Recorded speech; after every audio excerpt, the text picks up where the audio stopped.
Hola chicos, espero se encuentren todos muy bien. La clase de hoy día entonces es sobre modelos ARP, modelos autorregresivos y sobre las ecuaciones de Joule Walker. Entonces, recuerden que toda la idea de una serie de tiempo, todo el punto de una serie de tiempo es que hay algún grado de dependencia. En que estamos diciendo que la serie muestra alguna dependencia de alguna manera. Y por ende, una idea natural sería decir que, bueno, si es que la serie muestra algún grado de persistencia, si es que muestra algún grado de dependencia, quizás la información contenida en la serie hoy día me puede dar alguna información sobre lo que va a ocurrir con la serie mañana. Entonces, una manera intuitiva, una manera natural de modelar esto es mediante procesos autorregresivos. Entonces, de manera súper intuitiva, uno podría pensar que uno podría hacer una regresión tratando de pronosticar, por ejemplo, YT en base a los rezagos de YT. Entonces uno podría pensar que una variable explicativa, si se quiere, de la variable YT podrían ser justamente sus rezagos temporales. Por ejemplo, si yo estuviera interesado en pronosticar la inflación para los periodos siguientes, para el futuro, quizás una buena información o buenas variables explicativas o buenos predictores de lo que va a ocurrir con la inflación en el futuro es la inflación actual y la inflación quizás de los últimos periodos. Entonces, esa es básicamente la idea de modelar series como proceso autorregresivo. Es pensar que estas series muestran dependencia y que la información que tengo hoy día sobre la serie es relevante para pronosticar la serie en el futuro. Entonces, de manera general, diremos que YT sigue un proceso autorregresivo de orden P. Noten que justamente la nomenclatura lo dice. Autorregresivo, bueno, la idea es que estoy justamente regresionando con la misma variable, por eso es autorregresivo.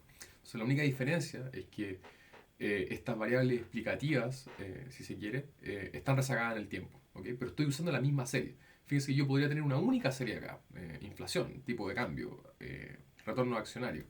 En una única serie podría realizar esta regresión, ¿ok? Entonces diríamos que YT sigue un proceso autorregresivo de orden P, si sigue esta dinámica que está acá. Entonces fíjense que el orden P está considerando cuántos rezagos temporales estoy incluyendo en mi regresión. Entonces, por ejemplo, si esto fuera un AR2, bueno, tendría el primer rezago de Y el segundo rezago de Y más un ruido blanco. Entonces vamos a decir que epsilon t acá sigue un ruido blanco. Eh, y de la misma manera, si esto fuera un AR1, diríamos entonces que esto sería una constante, más un ρ1 por YT menos 1 más un ruido blanco. Fíjense que esto es prácticamente análogo a una regresión lineal común y corriente. Con la diferencia que en este momento estamos, en este contexto estamos en series de tiempo, entonces hay que tener algunas consideraciones técnicas sobre el teorema del límite central y todas esas cosas, pero el punto importante entonces es que estos coeficientes, ρ1, ρ2, etc., pueden ser en principio estimados por mínimos cuadrados ordinarios sin problema. Entonces esto podríamos pensarlo como una regresión común y corriente como la que estamos acostumbrados. Entonces, la primera pregunta es, bueno, ¿está garantizado que un ARP sea estacionario? Y la respuesta es que no, no está garantizado, depende. Hay condiciones bajo las cuales un ARP podría o no ser estacionario.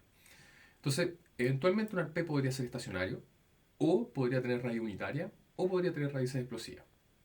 Entonces, la pregunta interesante, dado que nosotros estamos acostumbrados a trabajar con resultados, con versiones de ergodicidad y del teorema del límite central para series estacionarias, una pregunta natural entonces, ¿cuándo un ARP, cuando un proceso autorregresivo, es estacionario? De manera que nos quede cómodo para trabajarlo y esté en el contexto de las cosas que usualmente estudiamos.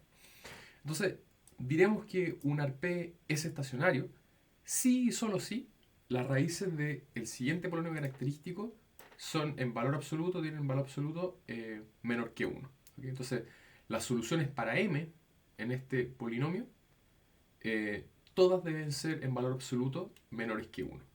Si es que alguna solución es igual a 1 en valor absoluto, diremos entonces que tiene una raíz unitaria. ¿Okay? Justamente ahí viene el término raíz unitaria. Entonces, eh, si quieren, podemos ver un ejemplo.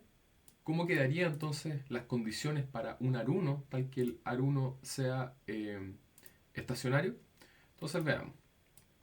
Para que un AR1 sea estacionario, entonces el AR1 sería un proceso así, y t igual a alfa más ρ por y t menos 1 más un ruido blanco.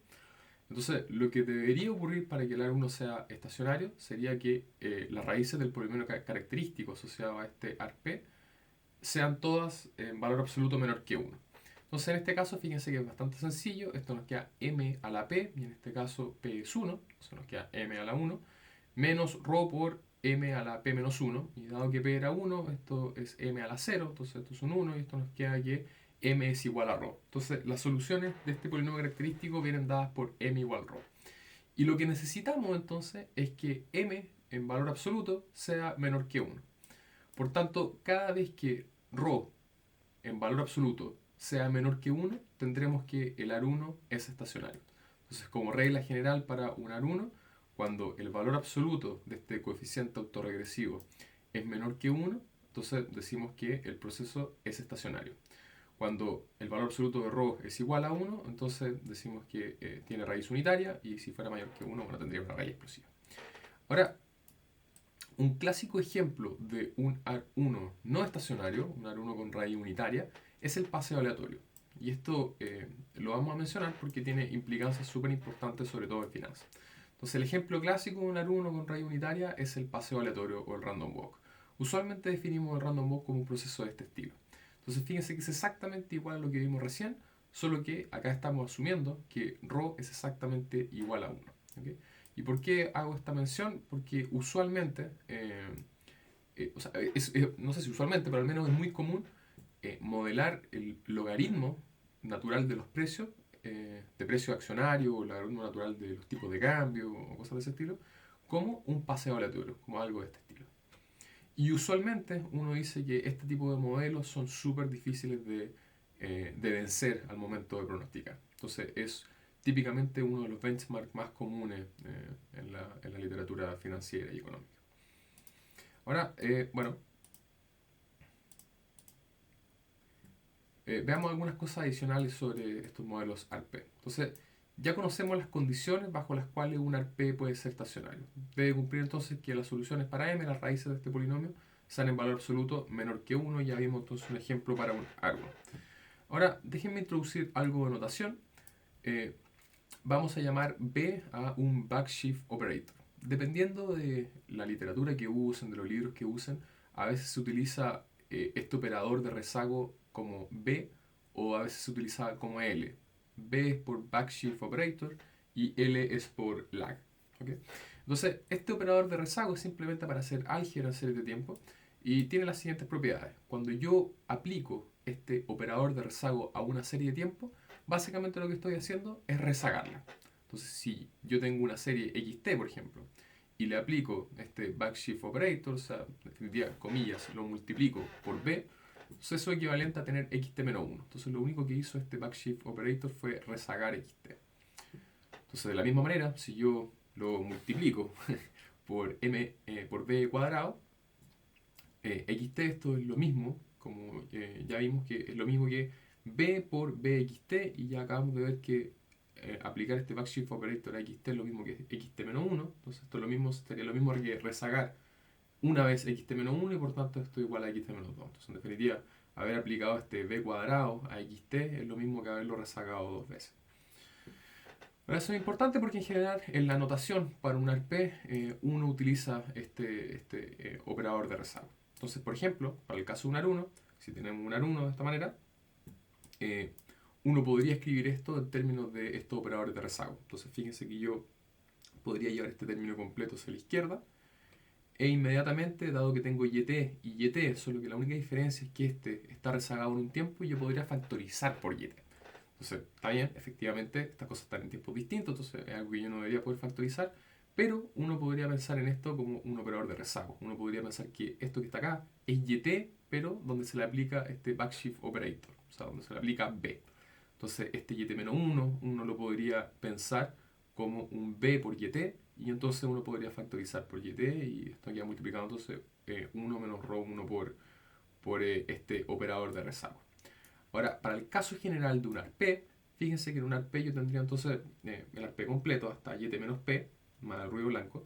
Entonces yo todas estas cosas las podría escribir en términos de YT, aplicando este operador de rezago. Entonces, en lugar de tener ρ1 por YT menos 1, vamos a tener ρ1 por el operador de rezago por YT, más ρ2 por el operador de rezago al cuadrado por YT, más ρ3 por el operador de rezago al cubo por YT, etcétera, etcétera.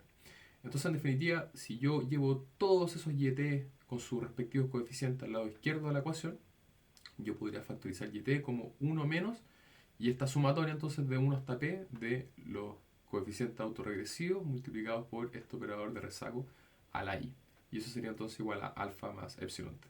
¿Por qué esto es importante? Bueno, porque una notación clásica en los libros es justamente escribir un ARP, o sea, escribir toda esta ecuación que está acá, de manera reducida simplemente como lo que está acá, simplemente como un polinomio autorregresivo multiplicado por yt igual a alfa más epsilon t. Entonces usualmente a este término completo, a todo lo que está acá, que estamos denominando ρ b, uno lo conoce como polinomio autorregresivo. Entonces fíjense que toda esta ecuación gigantesca la podemos resumir simplemente en esto.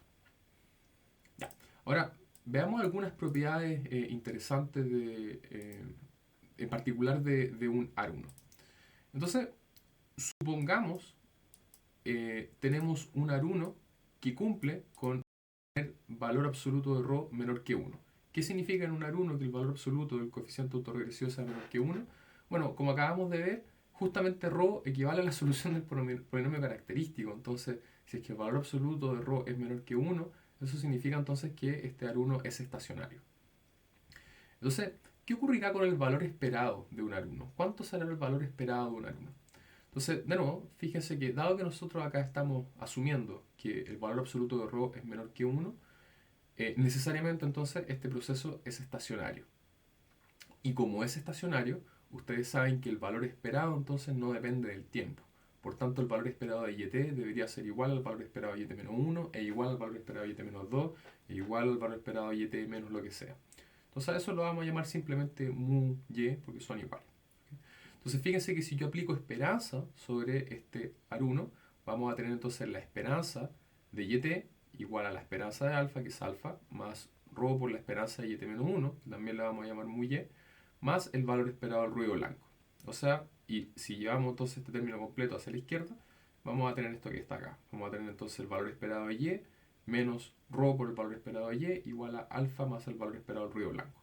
Pero por definición, el ruido blanco tiene valor esperado 0.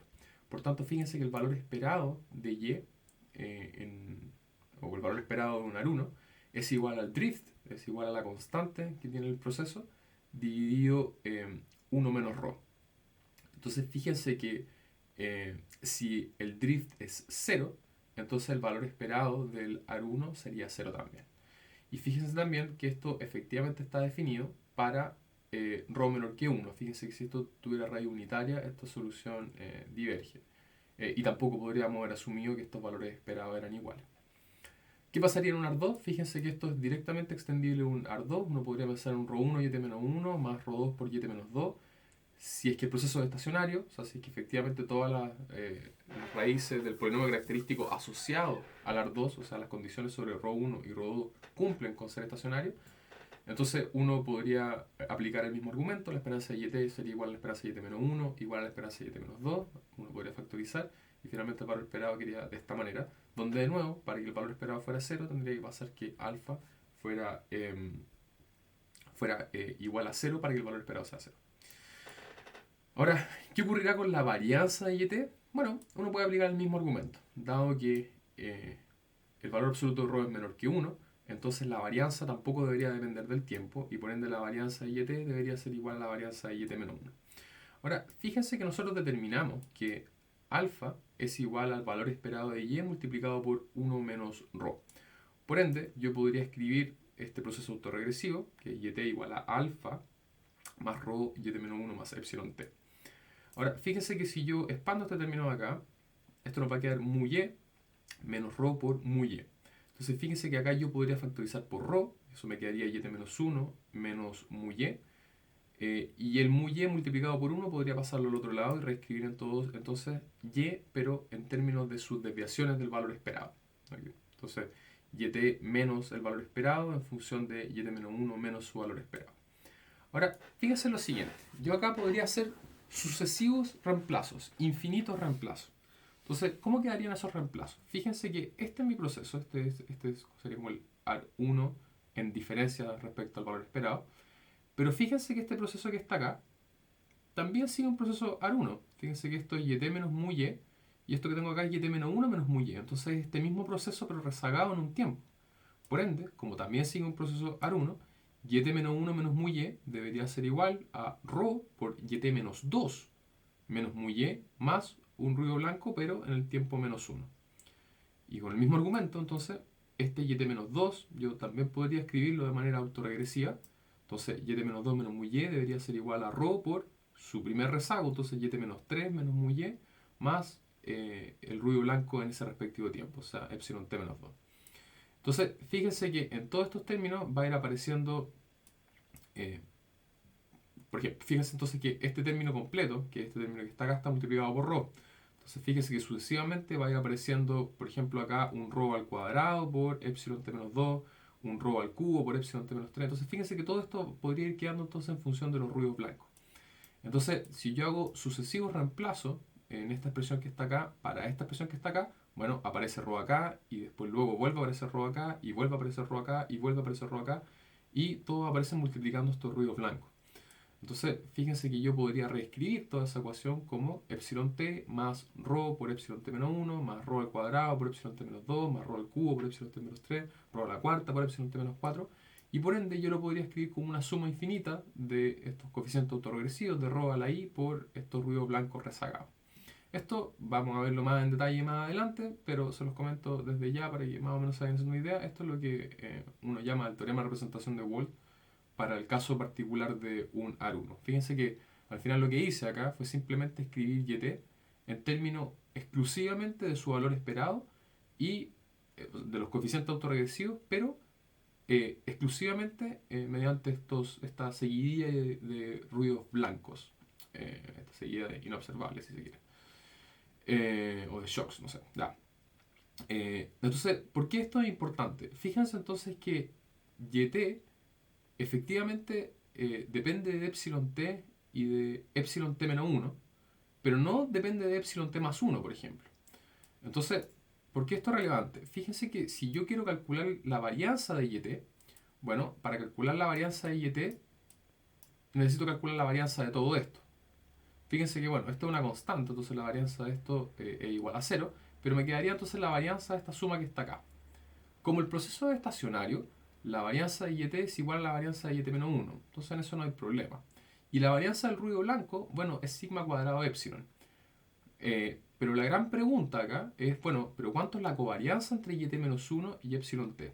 Fíjense que mediante esta descomposición sabemos entonces que la covarianza entre este epsilon t y este YT menos 1 es igual a 0, porque si yo escribo YT menos 1 de esta manera, fíjense que YT-1 depende de epsilon t-1 y de rezagos de epsilon t-1, o sea, epsilon t-2, epsilon t-3, pero no aparece explícitamente nunca epsilon t. Por ende, la covarianza entre este término y este término sería igual a 0 y eso facilita entonces el cálculo de la varianza. Entonces, veamos ahora cómo me quedaría la varianza. Fíjense entonces que la varianza entonces de YT sería igual a la varianza de ρ por YT-1, que es ρ cuadrado por la varianza de YT-1, y estos dos términos son iguales, la varianza de YT y la varianza de YT-1, más la varianza del ruido blanco. Y aquí debería entonces agregar el término de covarianza entre YT-1 y epsilon t. Pero como acabamos de ver con la descomposición anterior, YT-1 no depende de epsilon t, depende de epsilon t-1 y de rezagos de epsilon t-1, pero no de epsilon t. Por ende, la covarianza de este término es igual a 0. Por ende, en el AR1, la varianza de YT podríamos descomponerla simplemente como la varianza de estos dos términos. Por ende, la varianza de YT, la varianza de un AR1 estacionario, es igual a la varianza del ruido blanco dividido 1 menos esta componente o este coeficiente autorregresivo al cuadrado. Ya, y finalmente entonces lo último que vamos a revisar en esta ocasión son las ecuaciones de Joule-Walker. Y dado que ahora nos manejamos un poco mejor con los modelos autorregresivos, esto probablemente se pueda hacer un poco más intuitivo. Entonces, toda la idea de las ecuaciones de Joule-Walker es poder, poder encontrar las autocovarianzas, las autocovarianzas de distinto orden. Por ejemplo, si tengo un ARP, la autocovarianza de orden 0, la autocovarianza de orden 1, la autocovarianza de orden 2, hasta la autocovarianza de orden P. en un AR2, por ejemplo, la autocovarianza de orden 0, de orden 1, de orden 2, etc.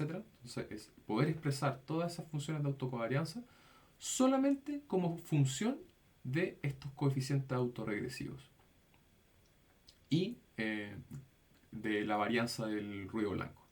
Entonces, en eso consiste la ecuación de Yu-Walker, es simplemente expresar las autocovarianzas del ARP en términos de los coeficientes autorregresivos y de la varianza del ruido blanco. Entonces, con el mismo argumento de lo que acabamos de ver para el valor esperado y la varianza de un AR1, fíjense que esto inmediatamente se puede extender a un ARP. Nosotros vimos que el valor esperado de... entonces, asumamos que este ARP es estacionario, ¿cierto? Que todos estos coeficientes cumplen con las raíces del problema característico, un valor absoluto son menor que 1. Entonces, si es estacionario, fíjense que el valor esperado entonces de este ARP es C partido 1 menos la suma de todos estos coeficientes autorregresivos. En el AR1, por ejemplo, era C partido 1 menos ρ. Vimos que en el AR2 era C partido 1 menos ρ1 menos ρ2, etc. Entonces, al igual que como lo hicimos recién, podemos escribir entonces esta constante en términos de su valor esperado y en términos de estos coeficientes autorregresivos. Entonces, fíjense que esto es idéntico a lo que acabamos de hacer para el caso del AR1. Uno podría escribir entonces este ARP en términos de desviaciones de la media, ¿cierto? Entonces, uno simplemente reemplaza C por el valor esperado multiplicado de esta suma de coeficientes autorregresivos y uno puede reescribir el ARP donde simplemente cada una de estas Y está escrito en términos de desviaciones de la media. Ahora, ¿por qué hice eso? ¿Por qué es importante eso? Fíjense que si yo multiplico toda esta expresión por yt menos j menos mu y aplico esperanza a ambos lados de la ecuación, inmediatamente me queda la definición de covarianza. Fíjense que yo acá tendría entonces la esperanza de yt menos mu multiplicado por yt menos j menos mu. Y eso es precisamente la covarianza entre yt y yt menos j. Entonces, justamente lo que estamos haciendo es formar este término de autocovarianza. Y lo estamos dejando simplemente como orden J. Entonces, dependiendo del orden J, si es la autocovarianza 1, la autocovarianza 2, la autocovarianza 3, etc. Entonces, partamos por el caso más sencillo. ¿Qué pasaría si J es igual a 0? Si J es igual a 0, yo estoy calculando la esperanza de este término de acá, y de menos mu, por, si J es 0, y de menos mu. Fíjense que entonces, aplicando esperanza a ese producto, eso es precisamente, esa es la varianza. Entonces sería la autocovarianza de orden 0. ¿Cómo quedaría el lado derecho en el caso de la autocovarianza o de la varianza de orden 0 en este caso? Bueno, el lado derecho quedaría ρ1 multiplicado por la esperanza de yt menos 1 multiplicado por yt menos 0 menos mu. Fíjense entonces que estoy evaluando la autocovarianza entre yt menos 1 y yt. Entonces sería la autocovarianza de orden 1. Entonces fíjense que para el caso j igual a 0, el primer término sería ρ1 multiplicado por la autocovarianza de orden 1. ¿Qué pasaría con el siguiente término? Nos va a quedar ρ2 multiplicado por el valor esperado de yt menos 2 y yt menos 0. Entonces fíjense que esa es justamente la autocovarianza de orden 2. Y así sucesivamente entonces hasta p, esto nos queda ρp por yt menos p, yt menos 0. Entonces sería entre yt menos p y yt, eso es justamente la autocovarianza de orden p. Más entonces la varianza del ruido blanco en el caso de que j es igual a 0. Eso. Y fíjense entonces que si j fuera distinto de 0, por ejemplo si fuera 1, 2, 3, 4, 5, lo que sea, vamos a tener del lado derecho, fíjense que, perdón, del lado izquierdo, vamos a tener la esperanza de yt menos u multiplicado por yt menos j menos u. Entonces en ese caso tenemos la autocovarianza de orden j. Del lado derecho que nos queda ρ1 y la autocovarianza entre t menos 1 y t menos j. Entonces entre menos 1 y menos j, bueno, es j menos 1. Luego tendríamos ρ2 por la distancia entre yt menos 2 y yt menos j. Entonces sería j menos 2. Y así sucesivamente hasta el último término, que sería ρp por la distancia entre este j y este t menos p. Tendríamos entonces la autocovarianza j menos p. Entonces fíjense que precisamente esta es la idea de las ecuaciones de Yu-Walker. Podemos escribir toda la autocovarianza entonces simplemente en función de los coeficientes autorregresivos y en función de la varianza del ruido blanco. ¿Okay? Entonces, hagamos un ejemplo para que quede más claro. Entonces, imaginemos tenemos un AR2. Entonces este sería mi AR2. Entonces la pregunta es, bueno, ¿cómo son estas autocovarianzas? De orden lo que sea. Voy a usar ahora la letra K. Entonces, ¿cuál sería la autocovarianza de orden K? Bueno, sería la covarianza entre YT y YT menos K. Ahora, ¿qué es YT? Bueno, YT es un AR2. Entonces, YT lo podemos escribir de esta manera. Por tanto, esta covarianza que está acá es lo mismo que la covarianza entre ρ1 y YT menos 1, más ρ2 y YT menos 2, más el ruido blanco, con YT menos K. O sea, este término completo. Entonces, fíjense que si yo desarrollo esto, podríamos escribirlo como tres covarianzas distintas. La covarianza entre este término y este término, entre este término y este término, y entre este término y este término. Entonces fíjense que el primer término me va a quedar como ρ1 por la covarianza YT-1 y YT-K, que sería este término que está acá. El segundo sería ρ2 por la covarianza entre YT-2 y YT-K, que sería este que está acá. Y el último término sería la covarianza entre el ruido blanco y YT-K.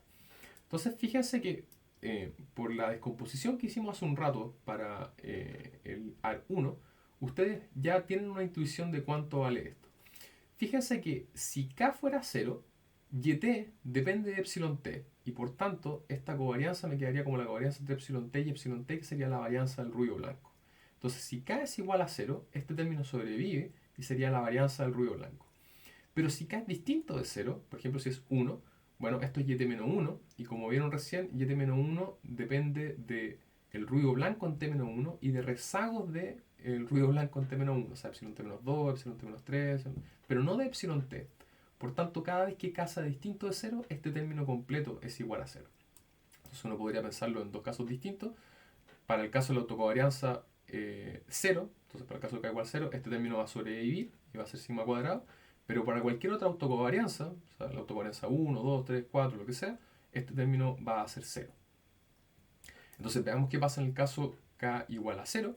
Si K es igual a 0, o sea, la autocovarianza de orden 0, va a ser igual a ρ1 por, fíjense que acá tendríamos entonces la covarianza entre YT-1 y YT-0. Por ende sería la autocovarianza de orden 1. Acá vamos a tener entonces ρ2 por la covarianza entre YT-2 y YT-0, por ende sería la autocovarianza de orden 2. Y como dijimos recién, esto sería entonces la covarianza entre YT y epsilon t, y YT precisamente depende del ruido blanco en T, y por ende esto sería la varianza del ruido blanco. Entonces fíjense que la autocovarianza de orden 0, entonces si quieren el caso que está acá, lo podemos conocer de manera relativamente sencilla. Ahora, fíjense que esto es un AR2, entonces yo también debería poder conocer la autocovarianza de orden 1 y la autocovarianza de orden 2.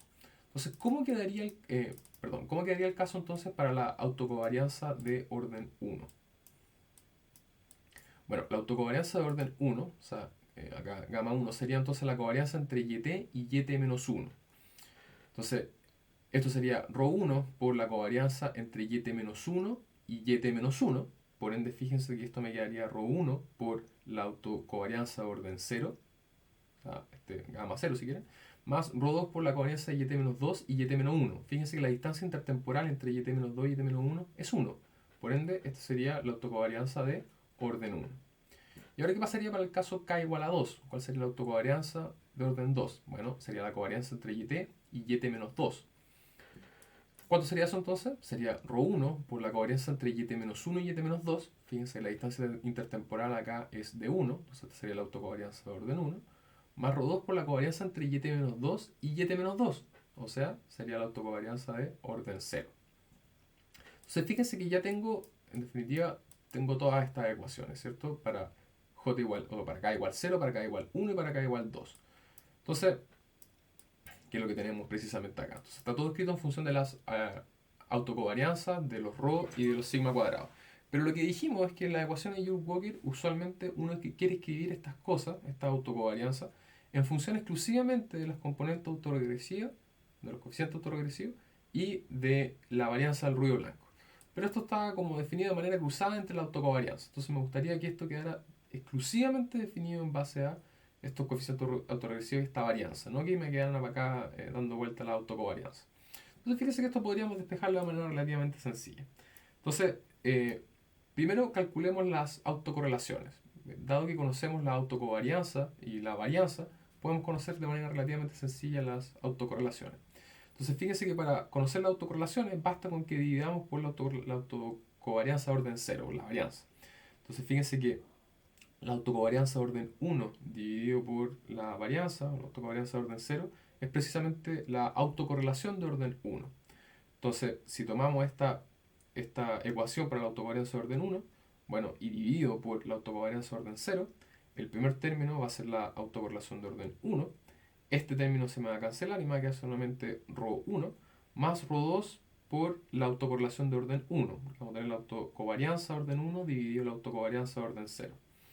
Fíjense entonces que yo acá puedo factorizar la autocorrelación de orden 1. Tenemos que la autocorrelación de orden 1 sería igual entonces a ρ1 partido 1 menos ρ2. Entonces, si quieren, esta ecuación escrita en términos de autocorrelaciones, efectivamente fuimos capaces de escribirla exclusivamente en términos de estos ρ, en términos de estos coeficientes autorregresivos. Y ahora veamos qué pasa con esta segunda ecuación si yo repito el mismo proceso, si yo divido entonces por la autocovarianza de orden 0. Entonces fíjense que si tomamos la segunda ecuación para la autocovarianza de orden 2 y dividimos por la autocovarianza de orden 0, esto nos queda la autocorrelación de orden 2 multiplicado por ρ1 por la autocovarianza de orden 1 dividido la autocovarianza de orden 0, o sea la autocorrelación de orden 1, más ρ2 por la autocovarianza de orden 0 dividido el mismo término, entonces esto es un 1. Pero fíjense que la autocorrelación de orden 1 yo la conozco, lo acabamos de encontrar. Dijimos que era ρ1 partido 1 menos ρ2. Entonces la autocorrelación de orden 2 podemos escribirla de nuevo simplemente como función de estos coeficientes autorregresivos, que sería el caso de lo que tenemos acá. Y finalmente, entonces, como conocemos estas dos autocorrelaciones, solo en términos de estos coeficientes autorregresivos, entonces fíjense que si yo vuelvo a la ecuación de la varianza, esta autocovarianza de orden 0, esto está expresado de esta manera, pero fíjense que yo podría, para esta expresión, multiplicar y dividir por gamma 0. Si divido por gamma 0, esta es la autocorrelación de orden 1 y esta es la autocorrelación de orden 2. Y entonces como multipliqué y dividí, vamos a multiplicar afuera ahí por la autocovarianza de orden 0. Fíjense entonces que inmediatamente esto queda expresado en función de ρ1, ρ2 y las autocorrelaciones, pero las autocorrelaciones ya vimos que las dejamos exclusivamente en términos de ρ1 y ρ2. Por tanto, si yo despejo acá gamma 0, esto me queda como la varianza del ruido blanco dividido este término completo. Y ahora nosotros podemos reemplazar la correlación 1, que es este término de acá, y la correlación 2, la autocorrelación 2, que es este término que está acá. Y finalmente gamma 0 también queda expresado solamente en función de la varianza del ruido blanco y de los coeficientes autorregresivos. Entonces fíjense que acá las ecuaciones de Yuke-Walker nos permitieron poder escribir todas las autocovarianzas de este AR2 o de un ARP en general exclusivamente en base a estos coeficientes autorregresivos y en base a las varianzas. Entonces, esos chicos, cualquier duda, cualquier pregunta, me van preguntando. Que tengan excelente semana.